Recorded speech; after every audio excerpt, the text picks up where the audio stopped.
You're watching Rurouni K95's anime review on Moribito, Guardian of the Spirit. Hi, Rurouni's. This is your pal Rurouni K95 here. Today's anime review, we get to cover a new anime series because Thanksgiving's over. For today's anime review is Moribito, Guardian of the Spirit. Yep. Moribito, Guardian of the Spirit is an anime TV series adaptation directed by Kenji Kamiyama, which has run from April 7, 2007 until September 29th, 2007, after 26 episodes. Yep, because this anime series was based on the original novel, as well as audio drama, and there's a manga adaptation, only 3 volumes, and a television drama, which is aired by the original network called NHK as well. Yeah, we'll get to that title in good time, but that's not what I'm going to talk about. But no, I'm talking about the anime series as well. Yep. The series has been adapted into an anime television series produced by Production IG, which is known for their work on Ghost in the Shell standalone complex and many other animes that are made by Production IG as well. And directed by Kenji Kamiyama, which premiered in Japan on NHK from April 7, 2007. The anime has run 26 episodes and is based entirely on the first novel of the Guardian series, and greatly expands the midsection of the novel. At the Tokyo International Fair 2007 in March, Genion announced that they had acquired the license to the anime, and Scholastic announced that they had the U.S. distribution rights to the novels. After Genion discontinued in its U.S. distribution division, the rights transferred to Media Blasters. Yep. The series has premiered in the United States at 1:30 a.m. on August 24th, 2008 on Cartoon Network's Adult Swim block, but it was dropped from the schedule without warning or an explanation on January 15, 2009. After 2 runs of the first 10 episodes on June 13, 2009, the series was back on Cartoon Network's Adult Swim block in the United States at 1:30 a.m. Sundays, but was moved to 2:30 a.m. Eastern Time, swapping it with Full Metal Alchemist in November. Viz Media re-released the entire series on DVD and Blu-ray on August 26, 2014. It is also aired on their broadcasting channel Neon Alley from January 17, 2014 until the channel's closure on May 6, 2016. In August 2020, Sentai Filmworks announced that they acquired the series for the home video and digital release. Because this anime series was originally released by Media Blasters and all, but it has been re-released by Viz Media as well. Now they're getting home video and digital distribution for Sentai Filmworks, which basically creative work that'll stand the test of time. This has been released for re-releasing it under different home video companies, which is 2 times. 2 or less for the satisfactory results. Yep. Moribito Guardian of the Spirit is not your normal anime, but it began life as the first in the 10-volume Moribito series of the fantasy novel written by Uehashi Nahoko. Although these novels were intended for children, they are gained many adult fans. In fact, the novels proved to be so popular that their first volume was adapted into a manga and an anime directed by Kamiyama Kenji, who directed Ghost in the Shell standalone complex and Second Gig, and even a radio drama. The novel is also scheduled for the release in English in mid-2008 because of the immense popularity of the anime adaptation. That'll create the standard test of time for this particular thing for the satisfactory results here.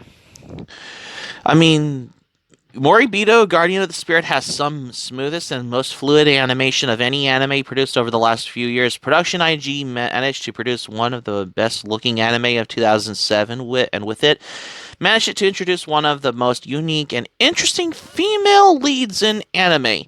The color palette is very Ghibli-esque. It mainly uses greens, browns, blues, etc.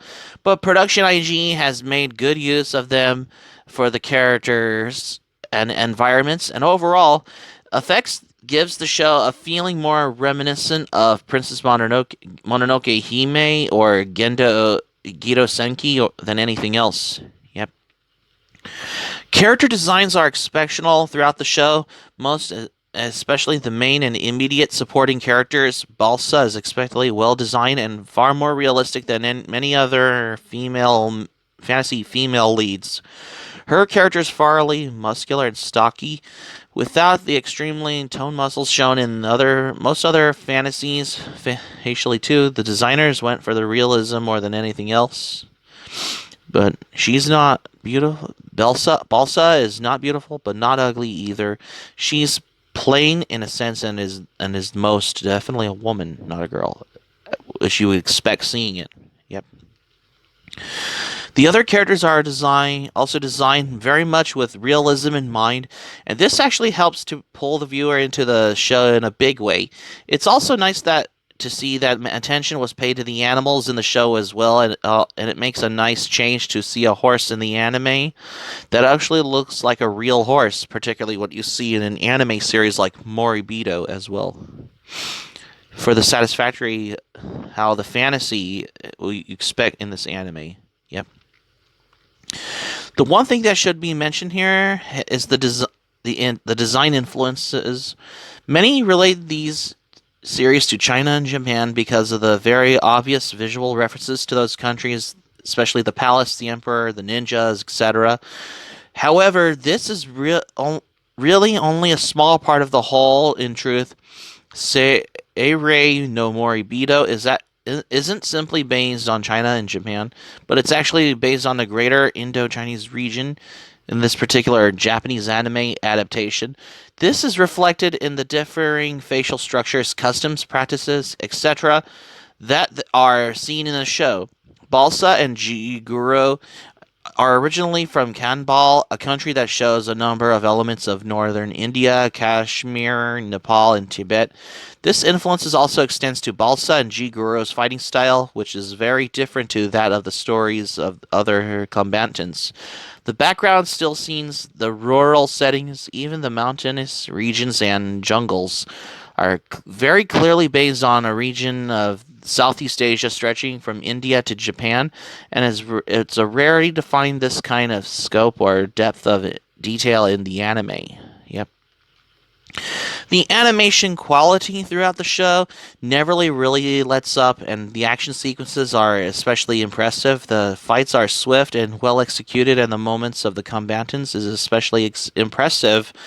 During the action scenes, Production IG have also paid attention to different combat styles used in the show as well and have managed to include these in the animation, which gives the fights a far more authentic feel. Yep. The sound, however, each episode opens with a very nice and a rather catchy J-rock pop ballad called Shine, which is performed by Lark and CL, but it was never released as a single. But the rest of the music in the show is composed by the famous Kawaii Kenji, adds to the atmosphere and overall feel of the show. The dramatic moments, the fights, and even the slow-paced scenes are all in emphasis with some great background music in this particular anime. The sound effects are exceptional in the show, especially this is more of a historical fantasy. The background noises, the grunts, the clucks, the whinnies, and other noises of various animals, including howls of wolves, as well as squeaky sounds of a mouse or anything. The clash of steel on steel breathe life into the series and makes the setting that much more real as well. So the characters, however, it goes on saying with the star of the show is Balsa, the spear-wielding warrior woman, and Balsa as a character is one of the strongest and most unique female leads in the anime. She is muscular and stocky, possesses many skills, not the least of which is her formidable fighting ability, has a strong sense of right and wrong, and is very rarely indecisive and is sensible in many ways. And I've said earlier, which Balsa has no beauty, and this again sets her apart from many other female leads, as the designers generally to make the lead women in the anime attractive to male audiences. Chagum, on the other hand, is exactly how you expect a young prince to be, but without the arrogance, and which makes a nice change as well. What makes the series work, though, is the attention to the character development that both Balsa and Chagum receive, and how, as each of them develops their relationship, which with each other changes. There are several other characters who appear throughout the series, like Tanda, Toya, Saya, Jiguru, etc., of all whom receive a certain amount of development because of their association with Balsa. The nice thing about the development of the supporting characters is that it is often directly linked to the development of either Balsa or Chaegun. In some cases, this is mostly and especially true in the case of G Guru, who was Alsa's guardian and mentor as a child, and is the one who taught her how to fight with a spear. The various references and flashbacks to this character are slowly begin to make the sense as the series progresses. And with this clarity, it is possible to understand Balsa's character even more. There is a downside to the characters, though, in that there are other characters who receive a little to no development. In addition to that, the characters who do receive development rarely get it continuously. Strangely enough, though, this does very little to impact on the story or the viewers who enjoy the show as well. Yep. The story is actually nice role reversal of the typical rescue the princess scenario. Although it has meant to be a serious fantasy action drama, there are some genuinely humorous moments in this.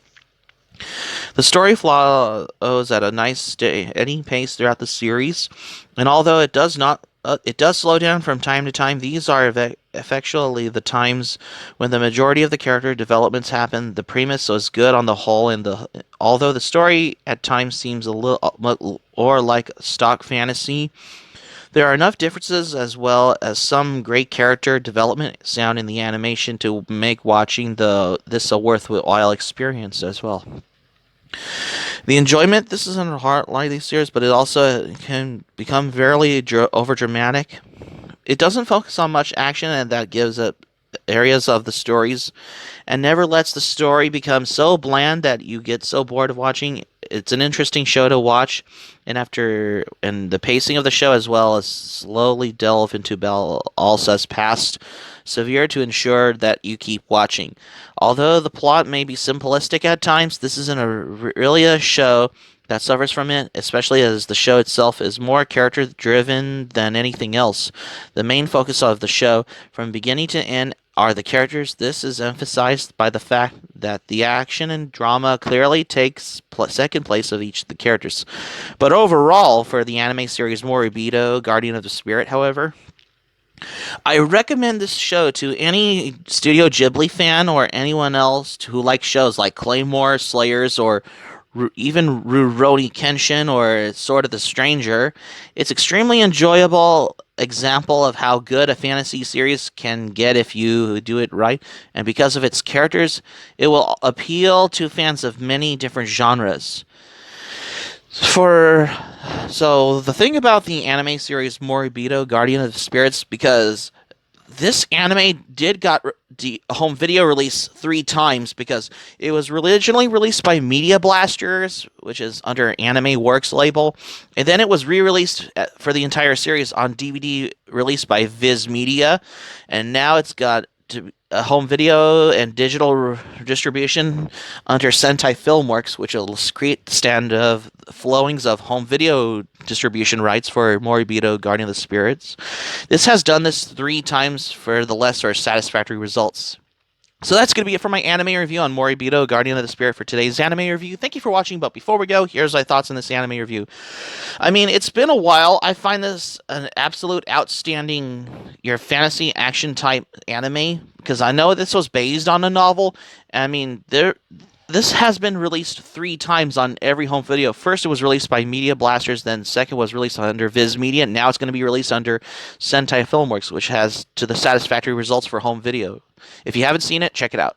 Hope subscribe for content. My anime plan link in the description down below. You can share this video on your Twitter, Facebook. I have a Twitter, Facebook account, and all social media. Be sure to give this video a thumbs up by clicking on the like button on this video. Feel free to leave in the comments in the comment section below. Be sure to subscribe to my channel, Rurouni K95. Feel free to join my channel, especially my channel. Hit the notifications bell button. Keep it otaku for this anime review, and I got another anime review coming up next. What I have here.